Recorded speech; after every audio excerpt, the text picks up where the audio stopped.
لو كان الرسول عليه الصلاة والسلام بيننا وش راح تقولوا له؟ يلا نتابعوا وش قالت إكرام.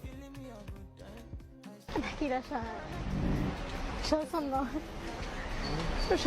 بزاف ديال الناس وبزاف ديال الصفحات تكلموا على هذيك البنت اللي تلاقات مع هذاك الكوري وطلبت منه الرقم ديال الهاتف، واكثر من ذلك طلبت منه الزواج. واليوم جبت لكم قصه حقيقيه واقعيه من إكرام الجزائريه اللي كانت بانت في واحد البرنامج تلفزيوني. طرحوا عليها سؤال، قالوا لها اذا كان الرسول عليه الصلاه والسلام عايش بيناتنا شنو تقدي تقولي ليه؟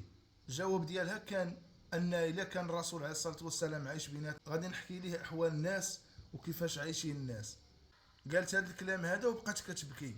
تاثر بها واحد الشاب كيعيش في امريكا، من بعد ما شاف الفيديو ديالها جا تقدم ليها وتزوج بها وداها مع الميريكان. المشكله الكبيره دوزت معاه غير عامين. ها إكرام كيفاش رجعت راقصه. وهذا غير باش ما تخدعكمش المظاهر مره اخرى. إكرام مشات بعيد.